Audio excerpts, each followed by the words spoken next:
আমাদের মাথার উপরে 1 লক্ষ টাকার ঋণের বোঝা। গত 8 দিন আগে আমার একটা মেয়ে হয়েছে, হাফসা জান্নাত, ওর মাথার উপরে এখন 1 লাখ টাকা ঋণ। কি আমি বানিয়ে বলছি? সব বসে আছে, জিজ্ঞাসা করেন। কত মানুষকে আপনি পা হারা, চোখ হারা, হাত হারা করে এই যে বোঝা, পরিবারের বোঝা বানিয়ে দিয়ে পালিয়ে গেলেন। হাজার হাজার কোটি টাকা নিজের মেয়ের নামে, ছেলের নামে, নিজের নামে, বোনের নামে, আত্মীয় স্বজনের নামে, শুধু দলের নামে পাচার করে করে এ বোঝা এ দেশের উপরে আপনি রেখে গেলেন। এ মহিলাকে আমার মনে হয় আপনি বলা ঠিক হবে না। কোনো খারাপ শব্দ থাকলে একটু বলেন তো দেখি, কারণ তো সম্মানিত মানুষ না। সম্মানিত মানুষকে আপনি বলা যায়? কত রকমের বোঝা আমাদের মাথার উপরে, যে হাজারো কষ্টের বোঝা, দুঃখের বোঝা, ঋণের বোঝা, হাজার হাজার বোঝা মাথার উপরে চাপিয়ে উনি পালিয়ে শুনে নাকি আরামে আছে। আপনি নবীর আদর্শ মানেন নাই। নবীর আদর্শ হচ্ছে পৃথিবীতে মানুষের বোঝা বহন করা, হালকা করে দেওয়া, আর আপনি আরো বোঝা দিয়ে গেলেন। আপনি নবীর উম্মত না। কি বলতে চাইলাম আপনি না বুঝলেও এরা বুঝেছে। সুতরাং যারা মানুষের বোঝা আরো ভারী করে দেন, হালকা না করে বোঝা আরো ভারী করেন, আরো বেশি করে দেন বোঝা। এই যে 3টা বছর আমার জেলে রেখে কত রকমের বোঝা আমার উপরে চাপিয়ে দিয়েছিলেন, আমার পরিবারের উপরে, আমার মা বাবার উপরে, আমার সন্তানের উপরে কত বোঝা চাপিয়েছিলেন। তারা খেয়ে না খেয়ে 3টা বছর পার করেছে। কি কারণে? কোনো কারণ নেই, এমনি। কি কারণে বলেন তো? এমনি না, না, কোনো কারণ নেই। কয়েকদিন আগে আমার মামলা খারিজ হয়ে গেছে সব, বিচারপতি কর্তৃক, আদালত কর্তৃক এটা প্রমাণিত যে আমার কোনো দোষ পাইনি, আমি নির্দোষ।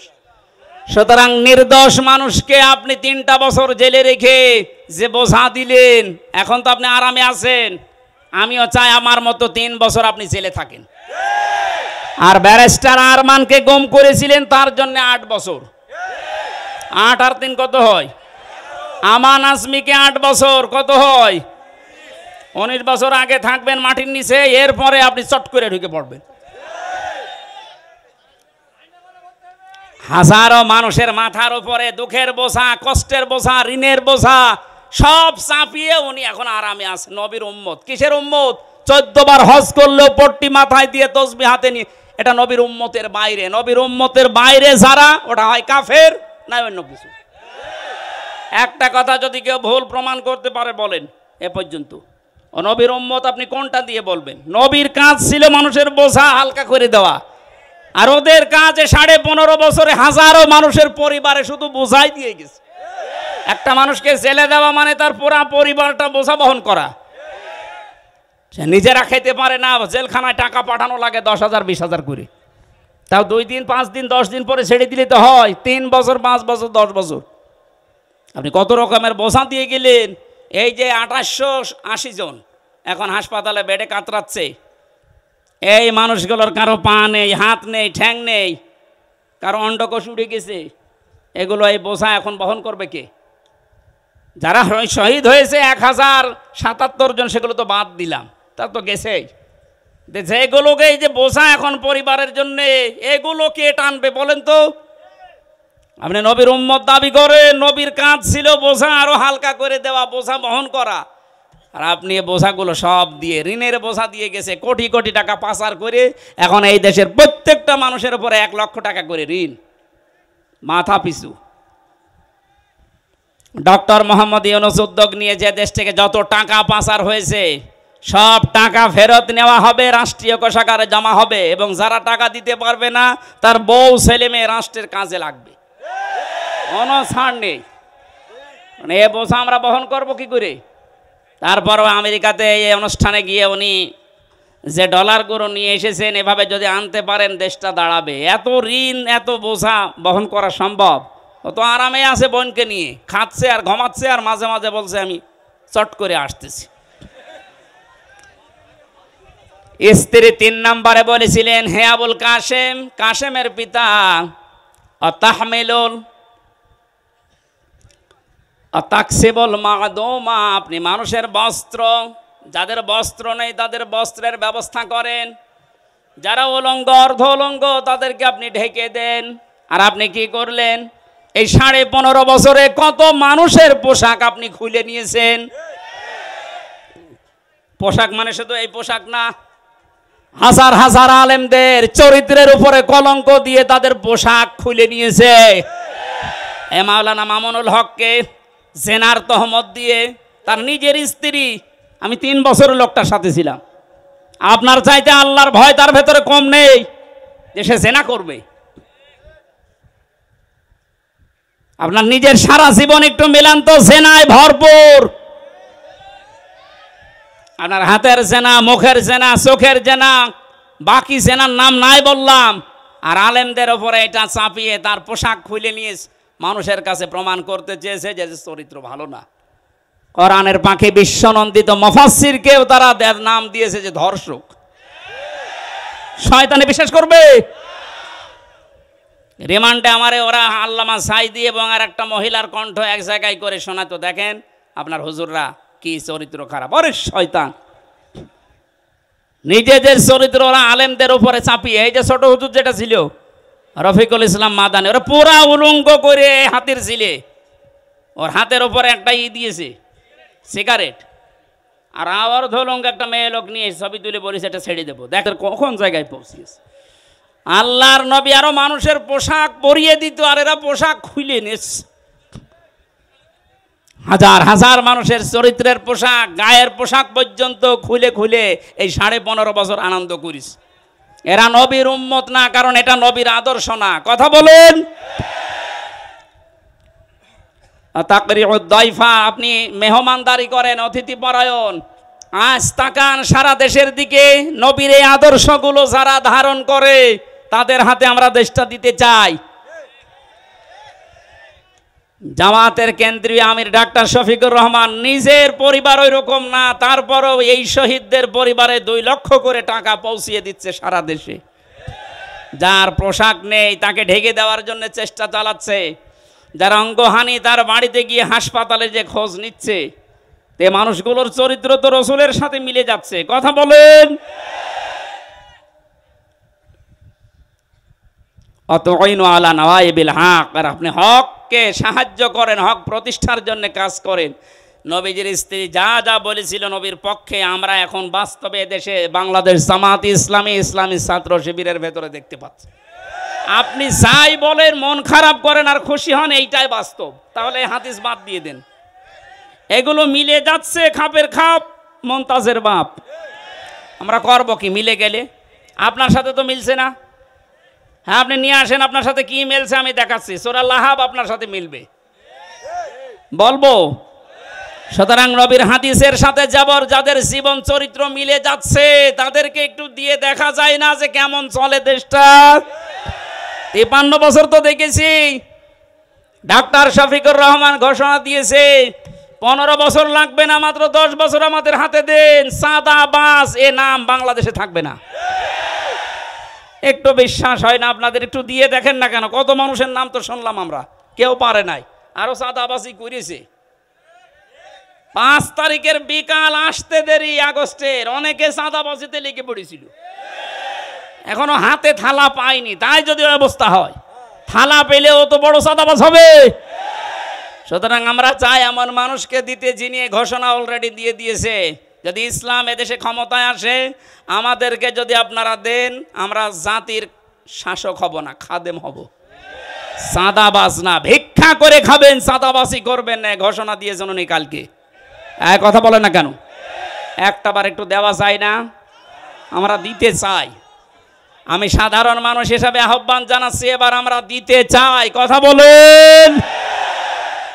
যে জরিপটা শোনালাম, 100 জনের 14 জন জালেমদের অনুসারী, এখনো 100 জনের 28 জন ওই থালা থালা, আর 100 জনের 58 জন এখন চাচ্ছে ইসলাম কায়েম হোক। এটা মাত্র এই 1.5 মাসের ব্যবধানে। আরেক কিছুদিন যেতে দেন, 100 জনের 100 জনই চাইবে এদেশে ইসলাম কায়েম হোক। আমরা ওইটা দেখতে আছি। হ্যাঁ, অতি উৎসাহী হয়ে অতি ইসলাম পালন করবেন, এই মনোভাব নিয়ে কোনো জঙ্গিবাদ, সন্ত্রাসবাদ এরকম কোনো কাজ যেন করবেন না, এই দাদাদের পাল্লায় পড়ে। কারণ ওরা আপনাদেরকে অতি ইসলাম এটা মানার আগ্রহ দেখিয়ে আবার ওই ট্যাগ দেবে, মৌলবাদ, জঙ্গি, উগ্রবাদী এরকম ট্যাগ দিয়ে শেষে বিশ্বের কাছে আবার কালার করবে, আবার ওই থালা হাতে নেবে নিয়ে আবার গোম খুন শুরু হবে। কথা বলে না কেন?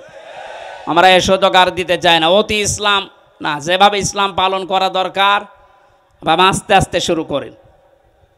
সূরা লাহাব, নবীজি এখানে নবুয়ত পাওয়ার পরেই চলে গেলেন বাতাহা নামক একটা পাহাড়ের উপরে উঠে তিনি ইয়া সাবাহা বলে ডাক দিলেন। তিনি একটা লাল কাপড় উড়িয়ে দিয়েছিলেন। এটা ছিল ওই জামানার এই স্যাটেলাইট।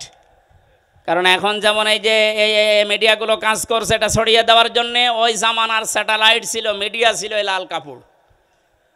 এই পাহাড়ের উপরে কেউ যদি লাল কাপড় উড়িয়ে দিত, এলাকার মানুষরা মনে করতো যে লোকটা বিপদে আছে, সবাই গিয়ে পাহাড়ের পাদদেশে হাজির। বিশ্ব নবী তখন ডাক দিয়ে বললেন, হে আমার জাতির লোকেরা, আমি যদি বলি এই পাহাড়ের পাদদেশে একদল সৈন্য আছে, তোমাদেরকে আক্রমণ করবে তারা, তোমরা কি বিশ্বাস করো আমার কথা? এক বাক্যে সবাই বলেছে, হ্যাঁ মুহাম্মদ, জীবনে তোমাকে আমরা মিথ্যা কথা বলতে শুনিনি, অবশ্যই বিশ্বাস করব। হঠাৎ করে নবীজি তখন তাদেরকে দাওয়াত দেওয়ার উদ্দেশ্যে বললেন, আমি যে কালেমা নিয়ে এসেছি, যে ইসলাম নিয়ে এসেছি, তোমরা যদি এটা পড়তে অস্বীকার করো, আল্লাহর গজবের ফেরেশতারা উৎপেতে আছে, তারা তোমাদের আক্রমণ করবে। সঙ্গে সঙ্গে তারা পনেই চাচা আবু লাহাব ও ছিল একটু পেছনে, নিজে মাটির উপর থেকে একটা পাথর তুলে নিয়ে আল্লাহর নবীর দিকে নিক্ষেপ করেছে আর বলেছে, তাব্বালাকা লিহাযা জামাতানা ইয়া মুহাম্মদ, হে মুহাম্মদ তুই ধ্বংস হয়ে যা, এই জন্যে আমাদেরকে তুই একত্রিত করলি। জোরে বলেন নাউজুবিল্লাহ। আল্লাহ রাব্বুল আলামিন সহ্য না করে সঙ্গে সঙ্গে তার নামে আয়াত নাজিল করেছেন, তাব্বাত ইয়াদা আবি লাহাবি ওয়া তাব। আয়াতের প্রথম অংশে আল্লাহ ধ্বংস কামনা করলেন তার, আর দ্বিতীয় অংশে তার পরিচয় তুলে ধরলেন। এবার আসেন মূল শিক্ষায়।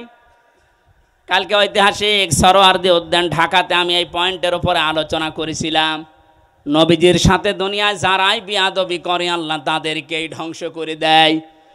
আজ ফ্রান্স থেকে শুরু করে বাংলাদেশে অনেকে নবীজিকে নিয়ে কটূক্তি করছে। স্পষ্ট ভাষায় বলতে চাই, এদেশে কিন্তু নবীর উম্মত ৯৬%। নামাজ কালাম আমরা কম পড়তে পারি, নবীর উম্মত এ ব্যাপারে আমাদের কোনো সন্দেহ বলেন?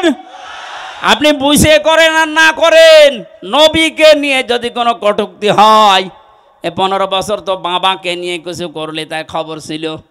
নবীকে আপনি গালিগালাজ করেন, অসুবিধা নেই, কিন্তু দিন পাল্টিয়ে গেছে। এখন থেকে কিয়ামত পর্যন্ত আমরা ঘোষণা দিয়ে দিলাম, এদেশে যদি সত্যিই কেউ নবীকে নিয়ে উল্টাপাল্টা কোনো মন্তব্য করেন, কোন দলের, কোন গোষ্ঠীর, কোন পরাশক্তির আর দেখা হবে না, দাঁত ভাঙা জবাব দেওয়া হবে ইনশাআল্লাহ। আল্লাহ নিজে বরদোয়া দিলেন, তাব্বাত ইয়াদা, আবু লাহাবের 2 হাত ধ্বংস হয়ে যাক। প্রশ্ন আসতে পারে, ও পাথর মেরেছিল কয় হাত দিয়ে?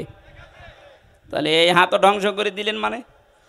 আপনি যদি এই মোবাইলটা এখান থেকে এখন ছুঁড়ে মারেন, আমার এই হাত নড়েনি? আর কথা বলেন না কেন? পাথরটা যখন এইভাবে নিক্ষেপ করেছিল, এই হাত নড়াচড়া করে সাহায্য করেছিল। আল্লাহ জন্য ইয়াদা নিয়েছিল, শব্দটা ইয়াদা নেই, এজাফতের কারণে ওটা পড়ে গেছে। আল্লাহ দিয়ে বচন দিলেন, এই জন্য ইয়াদুন না দিয়ে ইয়াদা একালিফ টান আছে। তাব্বাত ইয়াদা আবি লাহাবি ওয়া তাব। আল্লাহ বলেন আবু লাহাবের 2 হাতই ধ্বংস হয়ে যাক, এবং সে ধ্বংস হয়েছে। জবাব হচ্ছে এই, যেহেতু এই হাত নড়াচড়া দিয়েছে, আজ বাংলাদেশে পাঠ্যপুস্তকে যে কমিটি বানানো হয়েছে, এখানে মুসলমানদের আলেম এদেশে কম আছে। 5 জন আলেমকে নিতে পারেন না, এই কথা বলে না কেন? নাস্তিক মোরতাদদের দায়িত্ব দিয়ে ওরা সমকামিতা ঢোকাতে আছে, পুরুষে পুরুষে নাকি বিয়ে করবে, মহিলা মহিলায় বিয়ে করবে। আল্লাহর পুরা সিস্টেম পাল্টিয়ে ফেলছে। কোন জাতি, কোন সৃষ্টি যদি তার নিজের আকৃতি পাল্টিয়ে ফেলে, তাকে মেরে ফেললেও কোনো গুনাহ নেই। এটা আমি বানিয়ে বললাম? সূরা নেসার ভেতরে আছে, কোন সৃষ্টি যদি তার নিজের আকৃতি পাল্টিয়ে ফেলে। এই জন্যই তো নবীজি আয়াতের ব্যাখ্যায় আছে, বিশ্ব নবী জানিয়েছেন কোন মহিলা যদি পুরুষের শ্বাস গ্রহণ করে তার উপরে 24 ঘন্টা আল্লাহর লানত। কোন মহিলা কোন নারী যদি নিজের আকৃতি পাল্টিয়ে পুরুষের বেশ ধরে, কোন পুরুষ যদি নিজের আকৃতি পাল্টিয়ে মহিলার বেশ ধরে, আজ সিনেমা নভেল নাটক যারা বানাচ্ছেন, নারীর বেশ পুরুষে ধরছে, পুরুষের বেশ নারী ধরছেন, ধরেন, আমরা নিষেধ করছেন। আপনার জাহান্নামে যেতে চান, আরো দরকার হয় পাশায় লাত্তি দিয়ে দেব, কোনো অসুবিধা নেই। কিন্তু সাবধান, আজ এই সমস্ত নভেল নাটক এই বানিয়ে অনেক রসুলের দাড়ি লাগিয়েছে, রসুলের টুপি মাথায় দিয়েছে, জোব্বা গায়ে দিয়ে প্রেম প্রীতি এগুলো দেখাচ্ছে। আমরা এটা সামনে আর মেনে নেব না। বিশ্ব নবীর আদর্শ দিয়ে কলঙ্কিত করে সিনেমা বানাবেন, এটাই দেশের মুসলমানেরা অনেকে বোঝে না, তাই কিছু বলে না। বুঝে যদি ফেলে আপনার কিন্তু খবর হয়ে যাবে। সুতরাং আগামীতে এরকম সিনেমা আমরা বন্ধ করতে চাই, এরকম নভেল নাটক থিয়েটার আমরা বন্ধ করতে চাই যেখানে রসুলের দাড়ি, তার টুপি, তার জোব্বাকে অপমান করা হচ্ছে। এগুলো দিয়ে একটা বেপরদা মহিলার সাথে প্রেম প্রীতি করবে আর ওগুলো দেখাবে মানুষকে। এটা যেহেতু বিভিন্ন ভাষায় ড্রাবিং হবে, সারা পৃথিবীতে যাবে, মানুষ বুঝবে যে মুসলমানদের নবীর চরিত্র মনে হয় এরকম ছিল।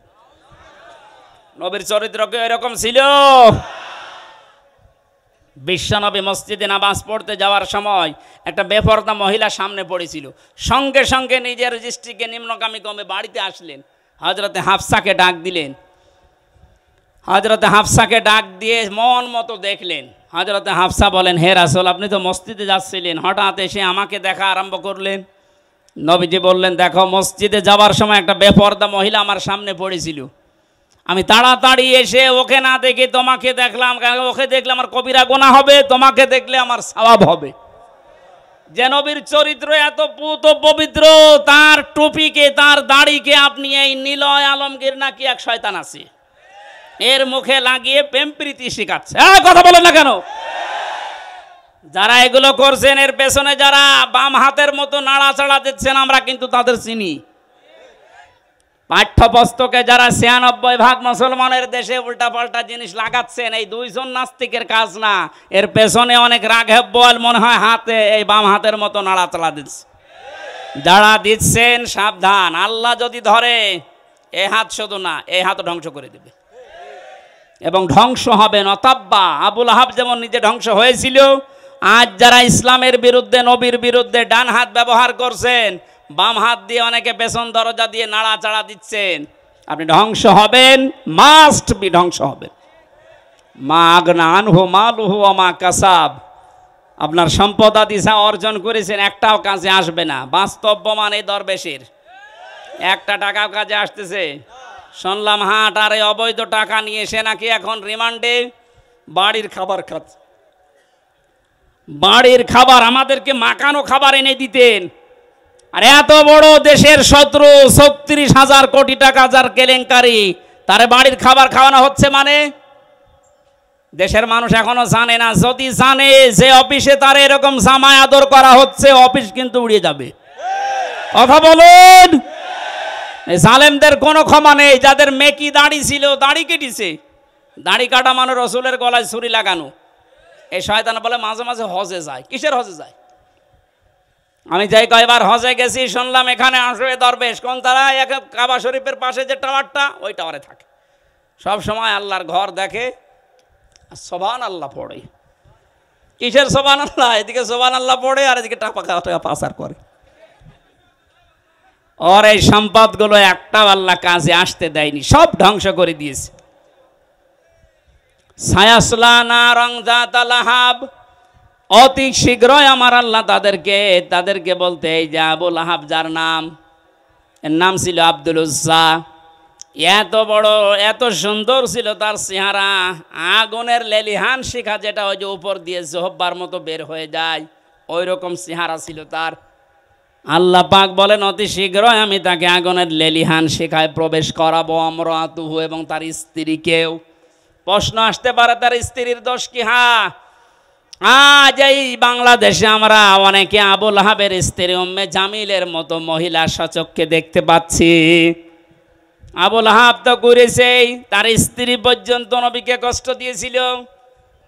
নিজের সন্তানকে, দুইটা সন্তানকে নবীর দুই মেয়ের সাথে বিয়ে দিয়েছে। আল্লাহর নবীর মেয়ে হযরতে উম্মে কুলসুম এবং রুকাইয়া, এই দুইটা মেয়েকে বিয়ে দিয়েছিল ওতবার ওতাইবার সাথে। এই দুইটা ছেলের সাথে বিয়ে দিয়ে নবীজি যখন দিনের প্রচার আরম্ভ করলেন, এই সূরা লাহাব যখন নাজিল হচ্ছিল, তখন এই মহিলা নিজে তার ছেলে দুইটাকে ডাক দিয়ে বলেছে, দেখো মুহাম্মদ আমাদের নামে কবিতা বানিয়েছে, গালিগালাজ করে। জোরে বলেন নাউজুবিল্লাহ। কোরআনের আয়াতগুলো কি কবিতা? আরো জোরে বলেন। নিজের ছেলেকে ডাক দিয়ে বলছে, এই মুহূর্তে মুহাম্মদের দুইটা মেয়ে তার মুখের ওপরে তালাক দিয়ে ফেলে দিয়াই। এমনিতেই নবীজি অসহায়, গরিব মানুষ, নিজের সংসারে ওই সময় চলে না।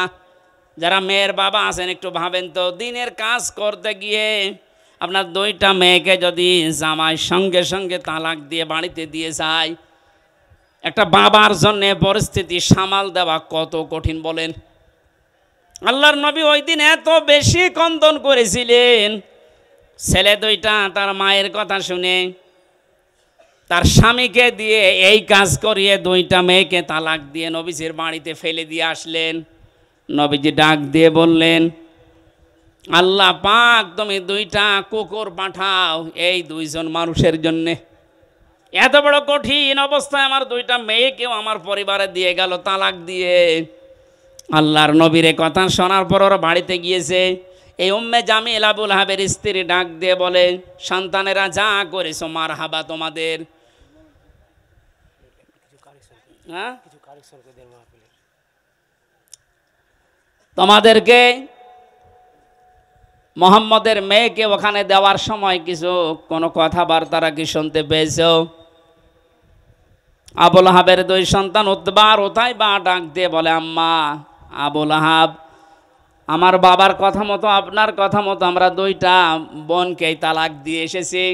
মুহাম্মদ কান্নাকাটি করছিল, আর আসার সময় বলেছে আমাদেরকে নাকি দুইটা কুকুরে খাবে, বাঘে খাবে। আবুল আহাবের স্ত্রী উম্মে জামিল ডাক দিয়ে বলছে, সন্তান এতক্ষণ যা বলছিলে শুনছিলাম, ভালোই লাগছিল, এখন যেটা বললে এটা তো কেমন লাগে? কারণ ও ছেলে যা বলে তাই হয়ে যায়। তোমাদেরকে খুব সাবধানে রাখা লাগবে। ইয়ামেন থেকে একটা মানুষের কাছে গাছ বেঁধে নিজের, এটা তাফসিরে হাক্কানির ভেতরে পেয়েছি, ইয়ামেন দেশ থেকে একজন অগ্নি পূজকের কাছ থেকে গাছ বেঁধে নিয়ে নিজের সন্তানের হাতে আর মাজায় লাগিয়ে দিয়েছে। এই যে আজ যারা মহিলারা তাবিজ কবজ করে ওর ওপরে বিশ্বাস করে, তাবিজ ব্যবহার করা শিরিক। হাদিসে স্পষ্ট নিষেধ, তাবিজ ব্যবহার করা যাবে না। কেউ যদি ঝাড় ফুঁক করতে চান, সূরা নাস, ফালাক আর সূরা ফাতিহা পড়ে আপনি ফু দিতে পারেন, এতটুকুই যথেষ্ট। এটা নবীজি সাহাবীরা করতেন। তাবিজ কবজ লাগিয়ে বিশ্বাস করা লাগবে এটা আমাকে বাঁচাবে, এই বিশ্বাস আবুল আহাবের স্ত্রীর। ও বলেছিল, মুহাম্মদ যেহেতু এই বরদোয়া দিয়েছে যে বাঘে খাবে তোদেরকে, সুতরাং এ কথা হয়েও যেতে পারে বাঘে যেন না খায়, এ হিসাবে আমি বাবার কাছ থেকে এই যে গাছ পড়া নিয়ে এসেছি। মাজায়ার হাতে বেঁধে দিলেন, ডাক দিয়ে বললেন খুব সাবধানে থাকা লাগবে। আবুল আহাব দুইটা সন্তানকে নিয়ে গেছে ব্যবসা করতে সিরিয়ায়। প্রতিমধ্যে ওই দেশে প্রবেশ করার পরে লোকজন ডাক দিয়ে বলছে, এই দুইটা কি? বলে আমার ছেলে। যে দেশে এমনিতেই বাঘের উৎপাত বেশি, আর আপনি ছেলে নিয়ে এসেছেন, তাড়াতাড়ি দেশে পাঠান। এ বয়সে ছেলের আমরা খুব নিরাপদে রাখি, খুব সতর্কতার সহিত রাখি এ বয়সের ছেলেদেরকে। আবুল আহাব ডাক দিয়ে বলছে, ঠিক আছে, এখন তো নিয়ে যাওয়া সম্ভব না, আজকের রাতটা যাক। মাছা বানিয়েছে উপরে, ছেলেদেরকে উপর তালায় দিয়েছে, আর নিচে ও পাহারা দিচ্ছে বসে বসে মানুষকে দিয়ে নিজেও। ঠিক নবীজির এই বরদোয়া রাতের বেলা আল্লাহ পাক দুইটা বাঘ পাঠিয়ে দিয়েছেন। প্রথমে এসে আবুল আহাবের এবং ওর যে পাহারাদার ছিল তাদের মুখ শুকেছে, দেখে না। এক লাফে উপরে গিয়ে দেখে দুইটা ছেলে ঘুমিয়ে আছে। বুক চিরে রক্ত পান করে যখন বেরিয়ে যাচ্ছে, আবুল আহাব তখন তাকিয়ে দেখছে যে যা সব শেষ। নবীজি যা বলেছিলেন যে দুইটা বাঘ আল্লাহ পাঠাও, তোমার পক্ষ থেকে দুইটা কুকুর পাঠাও, ঠিক আল্লাহ তাই পাঠিয়ে ধ্বংস করে দিয়েছে। ১৫০০ বছর হয়ে গেল, এখন আর আবুল আহাব নেই, আবুল আহাবের স্ত্রী নেই, কিন্তু তার পেতাত্তারা আছে, তার আত্মীয় স্বজন আছে। নবীর আদর্শ যারা মেনে চলে, নবীর উত্তরাধিকারা যারা, নবীর ওয়ারিস যারা, নায়েবে রাসূল যারা, তাদেরকে আপনি যা করছেন এদের বরদোয়া কোনো কাজে লাগবে না বলে কি মনে হয় আপনার? কোরআনের পাখি যা যা বলেছিল জীবনে, আমরা তো দেখছি সব একটা একটা করে মিলে যাচ্ছে। উনি বলেছিলেন জালেমদেরকে, দেশে ইঁদুরের গর্ত তোমরা পাবে না, ঠিক পাচ্ছে না? ইঁদুরের গর্তে জায়গা আছে ওদের। বলেছিলেন যে এই দেশে নাড়া দেওয়া হবে, দিল্লি মামুগার বাড়ি গিয়ে পড়বা, একেবারে তাই পড়িস। ৩ নাম্বার, ওনার একটা স্বপ্নের কথা মাঝে মাঝে বলতেন, এই দেশে জালেমদের নাকের উপরে কোরআনের পতাকা পতপত করে উড়বে। এই স্বপ্ন বাস্তবায়ন হবে ইনশাআল্লাহ। আবুল আহাব বাড়িতে আসলেন, প্লেগ রোগ দেখা দিল তার শরীরে। আল্লাহ রাব্বুল আলামিন এত কঠিন ভয়ঙ্কর রোগ তাকে দিয়েছিল, তার কাছে যে যায় তার এই রোগ হয়। শেষ পর্যন্ত ধুকে ধুকে মারা যায়, পড়েছিল, পচে গলে দুর্গন্ধ বের হচ্ছিল। আশপাশের লোক এসে, তার আত্মীয় স্বজন যারা আছে তাদেরকে ডাক দিয়ে বলছে, আপনারা কি মানুষ? নিজের বাবা নিজের আত্মীয় মরে পড়ে আছে, পচে গলে দুর্গন্ধ বের হয়, আপনারা মাটি দেন না। তখন ডম বা মসি যাদেরকে বলা হয়, এরকম মানুষ, আফ্রিকার কালো মানুষদেরকে ডাক দিয়ে দূরে গর্ত করে বাঁশ দিয়ে ঠেলা দিয়ে লাশ ওখানে দিয়ে এরপরে পাথর দূর থেকে নিক্ষেপ করে করে ওরে মাটি দিয়েছে। আল্লাহ রাব্বুল আলামিন এটাই জানাতে চেয়েছেন, আমি ওকে এমন কঠিন ভয়ঙ্কর শাস্তির ভেতরে ফেলেছিলাম, নবীর বিরুদ্ধে, নবীর ওয়ারিসদের বিরুদ্ধে কিয়ামত পর্যন্ত যারা অবস্থান নেবে জমিনে, আমার আল্লাহ তাদেরকে ঠিক এইরকম অপমান করে বিদায় দেবেন। হাম্মালাতাল হাতাব ফি জিদিহা হাবলুম মিন মাসাদ, এই মহিলার নামে আল্লাহ এই 2টা আয়াত নাযিল করলেন। এই কারণে পৃথিবীতে যত মহিলা নবীকে কষ্ট দিয়েছে তার ভেতরে এই মহিলা 1 নাম্বার। এত বেশি কষ্ট দিত নবীকে, তার স্বামীকে সাহায্য করে করে, যেখানেই নবীজি দাওয়াত দিত সে তার স্বামীকে নিয়ে বলতো, ওই পাগলের কথা শুনবা না। লোকজন এসে বলতো, আমরা তো পরিচিত না, পাগল বলেন কে এই লোকটা, আপনারা কে? ও তখন পরিচয় দিত, এইটা ওর চাচা আর আমি ওর চাচি। জোরে বলেন নাউজুবিল্লাহ। বিশ্বনবী সবচাইতে বেশি কষ্ট পেয়েছিলেন এই 2 জনের দ্বারা ইসলাম প্রচার করতে গিয়ে। এই জন্য আল্লাহ আবু সেহেলের নামে কোরআনে আবু সেহেল নামে কোনো সূরা দেয়নি। আছে সূরা আলাকের ভেতরে আবু সেহেলের নামে একটা সূরা, একটা আয়াত আছে শুধু। আর এই লোকটার মানে এর বর চরিত্র এত খারাপ ছিল, এত কষ্ট নবীকে দিয়েছে, আল্লাহ নিজে তাদের নামে আয়াত নাজিল করে না, শুধু পুরা সূরাটাই নাজিল করে দিয়েছে। আমাদের শিক্ষা নেওয়া লাগবে, আগামী পৃথিবীতে বিশ্ব নবীর নামে কোনো উল্টাপাল্টা কথা যেন কেউ না বলে। নবী তো নেই, নবীর ওয়ারিসরা আছে। কথা বলেন না কেন? নবীর এই ওয়ারিসদের বিরুদ্ধে যারা আজ মৌলবাদ ছড়াচ্ছেন, আপনাদেরকে আমরা সাবধান করেছি, আর কোনোদিন এই শব্দ দিয়ে নবীর ওয়ারিসদেরকে গালি দেবেন না। আপনারা কেন দিচ্ছেন আমরা জানি, আপনারা দাদাদের ফাঁদে পা দিয়েছেন। ওরা ফাঁদে পা দিয়ে যদি 15 বছর এত গণক্ষম করতে পারে, আবার যদি ফাঁদে পা দেওয়ার চেষ্টা করেন, এদেশের যারা সাধারণ মানুষ আপনাদেরকে সাপোর্ট করে, যদি একবার বুঝে ফেলে যে আপনারাও দাদাদের দাসর দালাল, একবারে জালেমদের মতো আপনাদেরও বিদায় করবে ঝাঁটিয়ে। আল্লাহ আশা করে আমাদেরকে সম্মতি দেবেন, বলেন আমিন। বুখারী শরীফের একটা হাদিস পড়েছিলাম, মান রা মিনকুম মুনকারন, যে ব্যক্তি দেখে কোনো অন্যায় কাজ তার সামনে হচ্ছে, শরীয়ত বিরোধী, ইসলাম বিরোধী কাজ, তার ইমানের প্রথম দাবি হচ্ছে সে যেন হাতের দ্বারা বন্ধ করে দেয়। হাত মানে শুধু এই হাত না, ক্ষমতার, পাওয়ারের, টাকা পয়সার, প্রভাব প্রতিপত্তির। সুতরাং এখন যেহেতু উন্মুক্ত দুনিয়া, এদেশে কোনো অন্যায় কাজ যদি দেখেন শরীয়ত বিরোধী, এটা ইসলাম বিরোধী, মানবতা বিরোধী, সে যেই হোক, আমাদের যতটুকু যার হাত আছে, ক্ষমতা আছে, টাকা পয়সা আছে, প্রভাব প্রতিপত্তি আছে, ইমানের প্রথম দাবি ওইটা দিয়ে বাধা দেওয়া। কেউ যদি বলে না আমি ওর ভেতরে নেই, আমি লা ইলাহা ইল্লাল্লাহ, কাউকে কিছু বলি না, ওটা মুনাফিক। এটা ইমানের প্রথম দাবি। দ্বিতীয় নম্বরে যদি হাতের দ্বারা কাজ না হয়, নবীজি বলেন সে যেন প্রতিবাদ করে মুখে, যেটা এখন আমরা অধিকাংশ মানুষ করছি। এটা জারি রাখা লাগবে জালেমদের বিরুদ্ধে। কোন জালেম যেন কিয়ামতের আগে চেয়ারে এসে আর বসতে না পারে। জালেমদের তালিকা করে করে মোড়ে মোড়ে দোকানে দোকানে টাঙিয়ে দেন। কোন জালেম যেন আর মাথা উঁচু করে দাঁড়াতে না পারে। কথা বলেন। এটাও যদি আমরা না পারি, শেষ পর্যন্ত অন্যায় দেখে যেন অন্তত ঘৃণা করি, অন্তর দিয়ে আর এটা চেষ্টা করি কি করে এটা বন্ধ করা যায়। জালিকা দাফুল ঈমান, নবীজি বলেন এটা ঈমানের একেবারে সর্বনিম্ন পর্যায়। এইটাও যদি না থাকে, বুঝবা তোমার ঈমান নেই, তুমি একটা বেঈমান। আল্লাহ আমাদেরকে যেন বেঈমানের খাতায় নিয়ে না যায়। ঈমানের এই তিনটা স্তরের যে স্তরে আমরা পারি, প্রথমটা পারলে তো ফার্স্ট ক্লাস, দ্বিতীয়টা পারলে সেকেন্ড ক্লাস, শেষেরটা পারলে থার্ড ক্লাস। অন্তত যে কোনো একটাই তো থাকতে পারি নাকি? আমার শরীরের অবস্থা, আমার পরিবারের অবস্থা সবগুলো আমার কন্ট্রোলের বাইরে। ওনারা জানেন এই 8-9 দিন আমার ম্যাডাম আইসিইউতে লাইফ সাপোর্টে পড়ে আছে। এই গতকালকে রাত্রে কেবল তাকে কেবিনে দিয়েছে। এই অবস্থায় মন মানসিকতা ভালো নেই, আর আমার শরীরও ভালো না। 3 বছর জালেমদের এই বন্দি কারাগার থেকে সব হারিয়ে ফেলেছি। শরীরের অবস্থা খুব খারাপ। 9-10 দিন তো আমি পড়েছিলাম হাসপাতালে।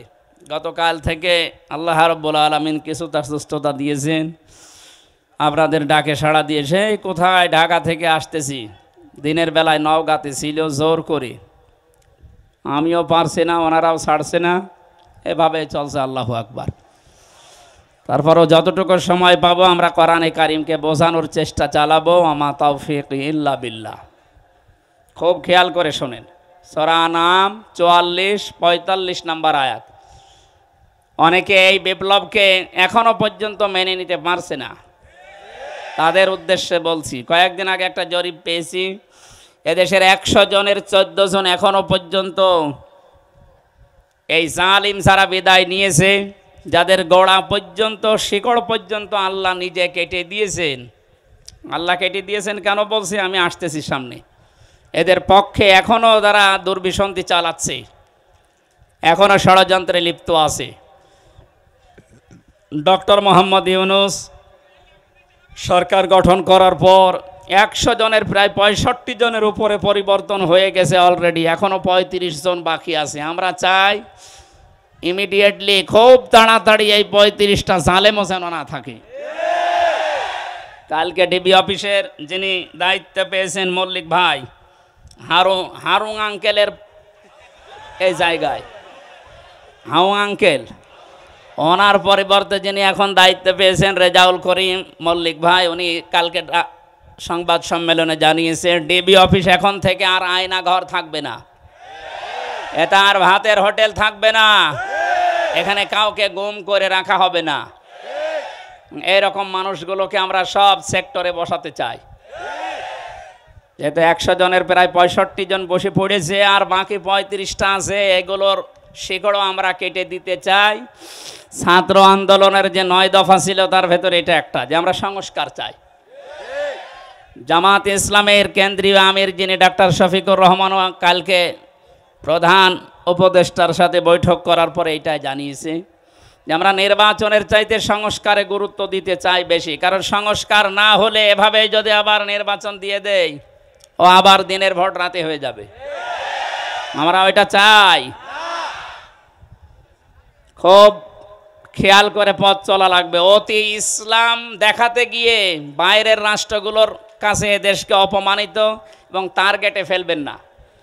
বিশেষ করে বিএনপির শ্রদ্ধাভাজন মহাসচিব, আমি নাম নিয়ে বলছি, মির্জা ফখরুল ইসলাম আলমগীর স্যার, উনি কয়েকদিন ধরে যে কথাগুলো বলছেন, টিআইবির মহাপরিচালক ডক্টর ইফতেখারুজ্জামান, এই লোকটা সহ যে কথাগুলো এই কয়েকদিনে বলছেন, আপনারা আশা করছে আপনাদের ভাষা পাল্টাবেন। কিছু হলে আলেমদের নামে, দেশে ইসলামপন্থীদের নামে মৌলবাদে ট্যাগ দিয়ে দিচ্ছেন। আপনি কি জানেন এটা বাস্তবতা কি? এই মৌলবাদ ট্যাগ দিয়ে ইন্ডিয়া এবং ওদের দোসর যারা, তারা এই দেশের হাজার হাজার মানুষকে গুম করেছে। এই মৌলবাদ ট্যাগ দিয়ে হাজারো মানুষকে জেল খাটিয়েছে, হাজারো মানুষকে দুনিয়া থেকে বিদায় করে দিয়েছে। ওই শব্দটা আবার ওদের ফাঁদে পড়ে যদি আপনি এ দেশে বারবার বলতে থাকেন, লা তাজিদান্না আশাদ্দান্নাসি আদাওয়াতাল লিল্লাযিনা আমানুল ইয়াহুদা ওয়াল্লাযিনা আশরাকু, সূরা মায়েদার ৮২ নম্বর আয়াত। আল্লাহ রাব্বুল আলামিন জানিয়েছেন, হে নবী, এই পৃথিবীতে মুসলমানদের জন্য জঘন্যতম শত্রু হিসাবে দুইটা জাতি কাজ করবে, একটা ইহুদি আর একটা খ্রিস্টান। ইহুদিরা যে আমাদের শত্রু এটা তামাম দুনিয়ায় প্রমাণিত, ইসরায়েল। খ্রিস্টানরাও শত্রু। এ ঘোষণা কি আমি নিজে দিলাম না আল্লাহ দিয়েছেন? সুতরাং বারবার এ দাদা বাবুদের ফাঁদে পা দিয়ে আবার যদি মৌলবাদ এই জিকির আরম্ভ করেন, ওরা হয়তো আপনাকে চেয়ারে বসাবে, কিন্তু এদেশের হাজারো আলেম ওলামা ইসলামপন্থী মানুষেরা আবার গুম হওয়া শুরু হবে। আপনি ফাঁদ টের পাচ্ছেন? সুতরাং এই শব্দ যেন আপনাদের মুখে আর কোনোদিন না শুনি। যদি এগুলো শুনি তাহলে কিন্তু জালেমদের মতো এদেশে আপনাদের এ জনগণ বিদায় করে দিবে। আপনি কাকে মৌলবাদ বলেন? মৌলবাদ না হলে এদেশে আপনার মা বাবার বিয়ে হতো? আপনি তো জারজ হয়ে আসতেন। কোথায় হাত দিয়েছেন? আশা করছি এ শব্দ যেন এদেশে আর কেউ না বলে। এই ধোঁয়া তুলেই কিন্তু এই 15.5 বছর ওরা এই থালা বাজিয়ে ওরা আমাদের উপর অত্যাচার চালিয়েছে। এটা রেকর্ড হচ্ছে, সারা দেশে কালকে যাবে। সবাই সাবধান, সে যে দল করেন আপনি করেন, কিন্তু এই শব্দটা কোনো ইসলামপন্থী আলেম ওলামাদের নামের আগে যদি আপনি ব্যবহার করেন, সত্যিই কিন্তু আপনার খবর আছে। কালকে 151 জন আলেম এদেশে, প্রথিতযশা আলেম যারা, সৈয়দ কামাল উদ্দিন জাফরি সহ, আমার নামও আছে, 151 জন আলেম বিবৃতি দিয়েছে। পত্রিকা আপনারা দেখতে পাচ্ছেন। এই টিআইবির যিনি মহাপরিচালক এখন দায়িত্বে আছেন, এই লোকটাও জালেমদের দোসর ছিল, নয়তো এ কথা বলল কি করে? পাঠ্যপুস্তকে যে সমস্ত উল্টাপাল্টা জিনিসগুলো আপনারা ঢোকাতে চাচ্ছেন, এগুলো পরিবর্তনের জন্য যে কমিটি গঠন হয়েছে, এদের বিরুদ্ধে আলেমরা কথা বলেছিল। আপনি সমকামিতা ঢুকিয়ে দেবেন, যেটা আল্লাহর নিষিদ্ধ কাজ, আর 96% মুসলমানের দেশে আমরা শুধু খাবার খাবো আর মেনে নেব, এরকম পাগল এখন আমরা হইনি। সুতরাং আমি আবার সাবধান বাণী উচ্চারণ করছি এদেশের 18 কোটি মুসলমানের পক্ষ থেকে, মৌলবাদের শব্দটা যেন এদেশে উচ্চারিত না হয়। আমরা সবাই মৌলবাদী, কারণ মৌল শব্দ না থাকলে আমরাই থাকি না। এটা এসেছে মূল থেকে। মূল আমাদের আল্লাহ, মূল আমাদের রাসূল। কথা বলে না কেন?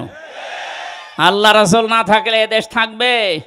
সব বিদায় নিতে পারে, কিন্তু আল্লাহ রাসূলের বিধান এদেশে থাকবে ইনশাআল্লাহ। 100 ভাগের 96 ভাগ যেখানে আমরা বাস করি, সেখানে এই শব্দ নিয়ে আজ ধোয়া তুলে আবার আপনি এই থাড়া বাঁচাবেন, আর পাশে তো আছে দাদারা, আবার আপনাদেরকে দিয়ে অত্যাচার, জুলুম, নির্যাতন, খুন গুণ চালাবে না। আমরা চাচ্ছি এই জন্য এই 65 জন না, 100 জনের 100 জনের পরিবর্তন করে চেয়ারগুলো সব সংস্কার করতে চাই, আর এটা খুব তাড়াতাড়ি। কথা বলেন। আল্লাহ যেন সম্মতি দেয়, যিনি দায়িত্বে আছেন তাকেই। আগস্ট বিপ্লবের 5 তারিখের যে আয়াতটা আমি বলতে চাচ্ছিলাম, 1500 বছর আগে নাজিল হওয়া, কিন্তু দেখেন মিলে যাচ্ছে। সূরা আনআম আয়াত নাম্বার 44-45, খেয়াল করে শুনবেন। আল্লাহ পাক বলেন, ফালাম্মা নাসু মা যুক্কিরু বিহি ফাতাহনা আলাইহিম আবওয়াবা কুল্লা শাইইন। রব্বুল আলামিন বলেন, তাদেরকে আমি আমার নিদর্শনগুলো, আমার বিধিবিধানগুলো, আমার আয়াতগুলো তাদের কাছে গিয়েছিল, তারা পেয়েছিল, কিন্তু তারা ভুলে গিয়েছিল। যখন এই মানুষগুলো আমার আয়াত জানার পর, দেখার পর, বোঝা শোনার পর ভুলে গেল, আমি আল্লাহ তাদের এই ক্ষমতা, তাদের এই শান্তি, তাদের এই পাওয়ার আমি আল্লাহ দিনের পর দিন আরও বাড়িয়ে দিলাম। এর বাস্তবতা দেখেন। 2006 সালে 28 অক্টোবর লাঠি বৈঠা দিয়ে জীবিত মানুষকে রাজপথে পিটিয়ে যারা মেরে ফেলেছে, কিছুদিন পরেই তো তারা ক্ষমতায় এসেছিল, কথা বলে না কেন? চিন্তা করলাম আল্লাহ এত বড় অত্যাচার, এত বড় জুলুম মানুষ হয়ে মানুষে পৃথিবীতে করে বলে আমার মনে হয় না।